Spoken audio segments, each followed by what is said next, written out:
आगे बढ़ते हैं, भाजपा के राष्ट्रीय अध्यक्ष जेपी नड्डा की बात करते हैं। वो वाराणसी के दौरे पर हैं। उन्होंने आज अपने दौरे की शुरुआत काशी विश्वनाथ धाम से की और वहां पर उन्होंने पूजा अर्चना की।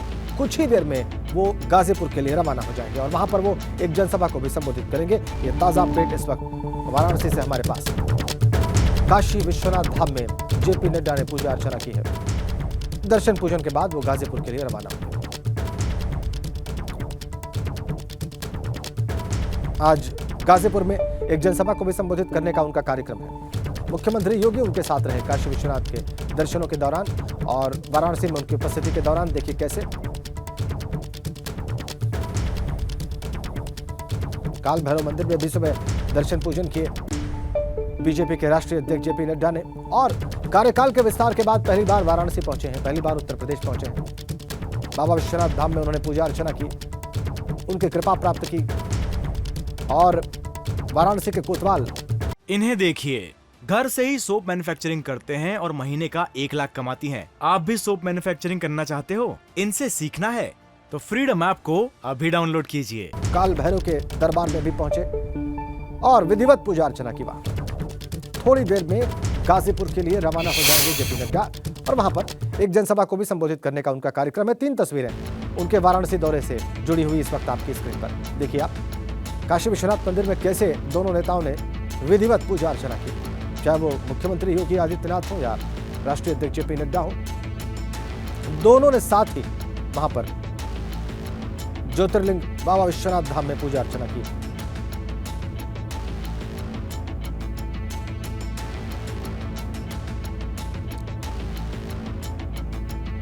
तो भाजपा के राष्ट्रीय अध्यक्ष जेपी नड्डा थोड़ी देर में गाजीपुर पहुंचने वाले हैं। वहां पर एक जनसभा को संबोधित करेंगे और मिशन 2024 की शुरुआत भी करेंगे।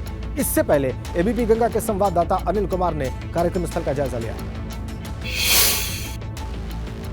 गाजीपुर की शहीदी धरती से आज पूरे प्रदेश और देश की राजनीति गर्म होने वाली है। कारण गाजीपुर के लोकसभा प्रवास कार्यक्रम के दौरान भाजपा के राष्ट्रीय अध्यक्ष जेपी नड्डा का कार्यक्रम गाजीपुर में है, जहां पर वो एक जनसभा करेंगे।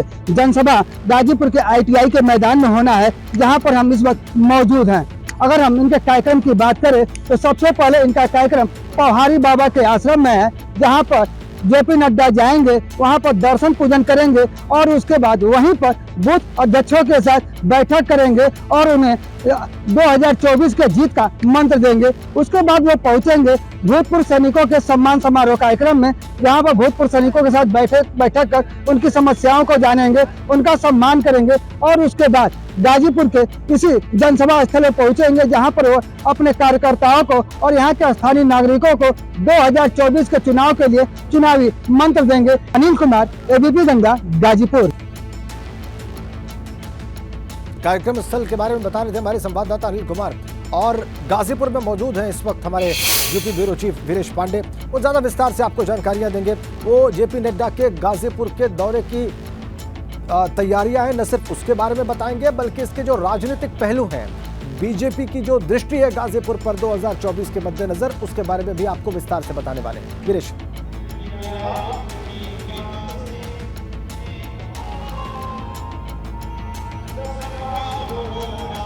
देखिए राजेंद्र, मैं इस वक्त गाजीपुर के उसी मैदान में मौजूद हूं जहां पर जेपी नड्डा की सभा आहूत की गई है और लोगों का आना जाना शुरू हो गया है और ये सिलसिला चल रहा है बदस्तूर।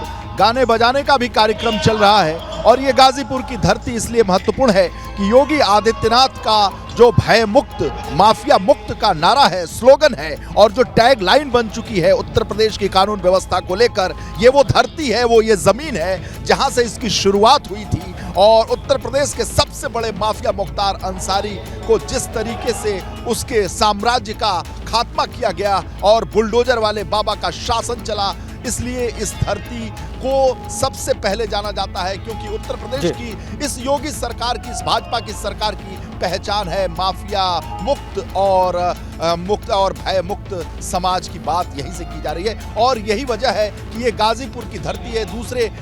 दूसरी इस बात के लिए बहुत महत्वपूर्ण है कि यहाँ पर, जी हाँ, यहाँ पर 2019 में भारतीय जनता पार्टी का कमल नहीं खिल पाया था। 2022 में भी भारतीय जनता पार्टी का कमल नहीं खिल पाया। विधानसभा में एक सीट भी भारतीय जनता पार्टी नहीं जीत पाई थी। भारतीय जनता पार्टी ने लक्ष्य रखा है कि हारी हुई वो सीटें, 14 लगभग सीटें हैं जो भारतीय जनता पार्टी 19 में नहीं जीत पाई थी, उसे जीतने की कवायद है। और हम कह सकते हैं कि प्रधानमंत्री नरेंद्र मोदी को तीसरी बार जी। प्रधानमंत्री बनाने का जी जी जो जी, जी।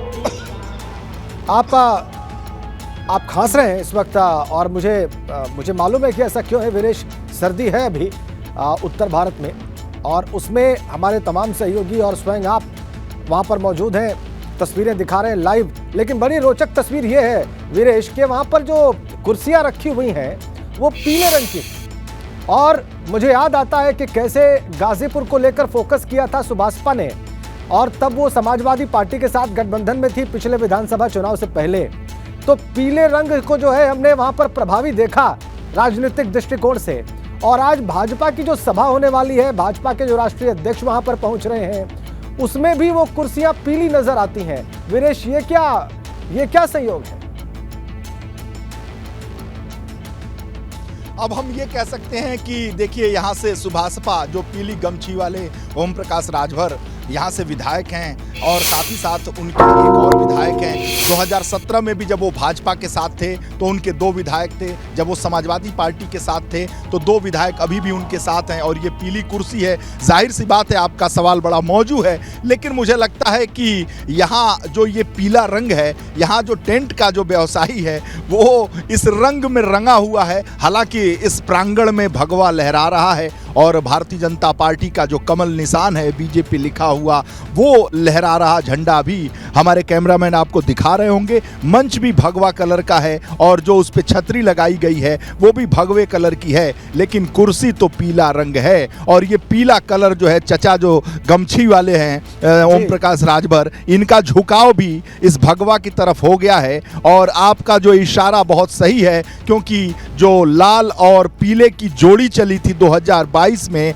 अब लगता है कि इस भगवा और पीले की जोड़ी 2024 में जरूर बनेगी, क्योंकि प्रयास तो उनका यही चल रहा है। और पीला और भगवा मिलकर क्या गुल खिलाते हैं, क्योंकि जब पीला और भगवा यहाँ 2017 में मिले थे तो भारतीय जनता पार्टी और गठबंधन 5 सीटें जीती थी। इस बार भारतीय जनता पार्टी की एक भी 22 में सीट नहीं है। तो ये उम्मीद की जा रही है, और जो आपका तंज है, व्यंग है, और आपकी जो उत्सुकता है इस पीले रंग को लेकर, जाहिर सी बात है दर्शक भी इसको बहुत ही गंभीरता से देख रहे होंगे, क्योंकि पीले गमछी वाले चाचा तो ये चाह रहे हैं कि कब भगवामयी हो जाएं, कब उनका रंग पीले के साथ और भगवा के साथ जुड़ जाए। लेकिन अभी भारतीय जनता पार्टी ने कहा है कि जरा वेटिंग में रहो, प्रतीक्षारत रहो, कोशिश उनकी जारी है, प्रयास उनकी जारी है। ये वही भूमि है जहां से वो विधायक हैं। 17 में भी विधायक हुए थे तब भगवा साथ था, और जब 22 में विधायक हुए तो लाल साथ था। अब लाल, पीला, हरा, नीला, ये रंग की राजनीति है, ये प्रतीकात्मक राजनीति है। आपका सवाल भी बहुत शानदार है, और जाहिर सी बात है लोगों का आना जाना चल रहा है। और मेरी नजर जा रही है राजेंद्र, आप स्टूडियो में बैठ के बहुत ही पैनी नजर से देख लिए, इस पूरे मैदान में जितनी भी कुर्सियां हैं सब पीले रंग से रंगी हुई है। तो जाहिर सी बात है जब जेपी नड्डा राष्ट्रीय अध्यक्ष हैं, निर्णायक हैं, हाईकमान हैं, और आएंगे तो शायद पीले रंग वाले चाचा जो लगातार कोशिश में हैं कि वो कब भगवामयी हो जाए, कब उनका रंग भगवे के साथ जुड़ जाए, तो यहाँ बात कुछ बन जाए, क्योंकि 24 का आगाज है। महसूस कर लिया, और आपने ये जो दृश्य दिखाया है और जेपी नड्डा के पहुंचने के पहले की जो आप तैयारियां दिखा रहे हैं, ये बहुत महत्वपूर्ण है।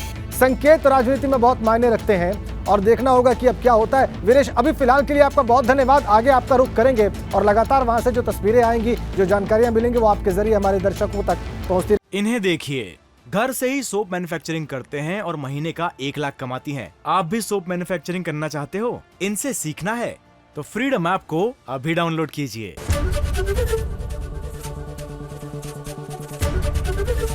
एबीपी गंगा, खबर आपकी, जुबान आपकी।